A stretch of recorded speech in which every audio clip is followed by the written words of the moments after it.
Depuis plus de 2 siècles, la France cherche son souffle. Elle vacille entre mémoire et oubli. Mais dans l'ombre de ces monuments, une voix murmure encore. Celle de Robespierre, celle de Saint-Just, celle d'éloges de la pensée qui ont façonné la Première République.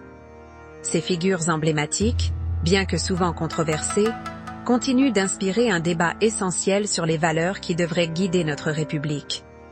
Ce n'est pas simplement une question d'histoire, mais un appel à la raison, à l'universalité et à la refondation spirituelle de notre société.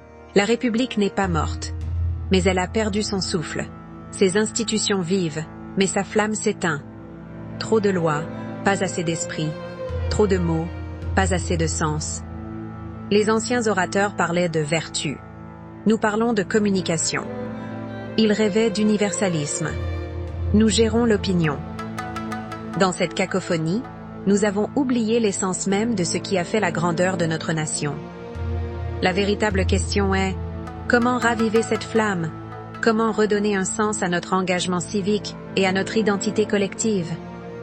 Il y eut un temps où la France éclairait le monde, où l'on croyait que la raison pouvait libérer. Ce n'était pas naïveté, c'était grandeur. C'était un pari fou, mais noble, que la vérité n'est pas nationale, mais humaine. Les vrais révolutionnaires n'ont jamais voulu le chaos. Ils voulaient un nouvel ordre moral, cosmique, rationnel. Une société où l'on jugeait un homme non selon Dieu, ni fortune, mais selon la vertu, le savoir et l'engagement envers le bien commun. Ce rêve d'une humanité éclairée par la raison doit être notre phare dans l'obscurité actuelle. Derrière le tumulte de la Révolution, il y avait des penseurs silencieux, des loges, des cercles, des rêveurs. Ils ne brandissaient pas des armes, mais des idées. Leur temple n'était pas en pierre, mais en lumière. Ils voyaient la Révolution comme un passage initiatique, non pour conquérir le monde, mais pour l'éveiller. Pas pour dominer, mais pour révéler l'universalité qui dort en chaque peuple.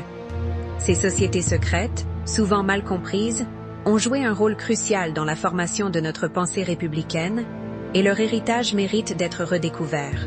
La France n'est pas une tribu, elle n'est pas une ethnie, elle est une idée, une promesse. L'universalisme français n'est pas l'arrogance d'un peuple, mais l'offrande d'une vision. Notre drapeau n'est pas un mur, c'est une porte. Nos couleurs ne séparent pas, elles rassemblent. Ceux qui pensent, ceux qui veulent apprendre, ceux qui veulent contribuer à l'édifice commun, voilà les vrais citoyens. Cette vision universelle doit être notre guide, nous rappelant que la France est une mosaïque de cultures et d'idées, un espace de dialogue et d'échange. C'est un défi qui nécessite l'engagement de chacun, une volonté collective de bâtir un avenir basé sur des valeurs partagées. Pas une guerre, mais une refondation. Pas une purge, mais une initiation collective. Une république méritocratique. Une société de l'esprit, où brillent les 3 mérites. Vertu, talent, savoir. Ce que nous proposons? Rien d'autre qu'une révolution intérieure. Rallumer la flamme. Restaurer le temple invisible. Réconcilier la France avec sa propre promesse. Vous ne verrez pas cette révolution sur vos écrans. Elle se joue dans les bibliothèques, dans les débats nocturnes, dans les esprits en veille. Elle ne crie pas, elle éclaire. La seconde lumière ne s'imposera pas par la force, mais par l'évidence. Et peut-être, par vous. L'universalisme français n'est pas un souvenir, c'est un engagement. En redécouvrant notre héritage, en renouant avec nos idéaux, nous pouvons tous contribuer à un avenir où la lumière de la raison et de la vertu brillera à nouveau sur notre République.